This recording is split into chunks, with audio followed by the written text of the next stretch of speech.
Police വന്നത് എന്തിനാണെന്ന് അറിയോ പീറ്റർ ചേട്ടാ? ഇല്ല മഹേഷ്, എന്താ കാര്യം? പ്രായമായ അമ്മയെ നിലത്തിട്ട് ചവിട്ടി ഒരുത്തന്റെ വീഡിയോ ഇന്നലെ സോഷ്യൽ മീഡിയയിൽ വന്നില്ലേ? ഓ അത് ശരി, നന്നായി. അവനൊന്നും പുറം ലോകം കാണരുത്. നമ്മുടെ നാടിന് തന്നെ വല്ലാത്തൊരു കളങ്കായിപ്പോയി. വീട്ടിലുണ്ടായിരുന്ന കൊച്ചു മൊബൈൽ ഫോണിൽ പകർത്തിയത് കൊണ്ട് സംഗതി ലോകം അറിഞ്ഞു. ഇല്ലെങ്കിൽ ആരറിയാനാ? ശരിയാ, മകനെ പിടിക്കാൻ പോലീസ് വന്നപ്പോ ആ അമ്മയുടെ ഒരു കരച്ചില് കാണേണ്ടതായിരുന്നു എന്റെ പീറ്റർ ചേട്ടാ. കണ്ണു നിറഞ്ഞുപോയി. സാറന്മാരെ എന്റെ മോനെ ഉപദ്രവിക്കല്ലേ എന്നും പറഞ്ഞ് എന്തൊരു കരച്ചിലായിരുന്നു എന്നറിയോ അമ്മ. ഇത്രയും സ്നേഹവും വാത്സല്യവും ഉള്ളിലുള്ള അമ്മയല്ല അവൻ. ചിലരങ്ങനെയാണല്ലോ. അപ്പന്റെയും അമ്മയുടെയും മുഖത്ത് വിരൽ ചൂണ്ടാൻ പോലും നമുക്കൊക്കെ പറ്റൂ. എല്ലാവരും അങ്ങനെയല്ല.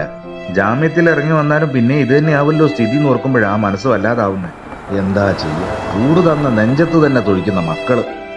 വാർദ്ധക്യം എന്നത് ഒരു രണ്ടാം ബാല്യമാണ്. ഇന്ന് വേഗത്തിൽ ഓടുന്ന ഏതൊരു മനുഷ്യനും നാളെ കിതച്ചു നിൽക്കേണ്ട ഇടമാണത്. നമ്മുടെ അച്ഛനമ്മമാർക്ക് നമ്മൾ കൊടുക്കുന്നതാണ് നമ്മുടെ മക്കൾ നമുക്ക് തിരിച്ചു തരിക. Come on, let us change.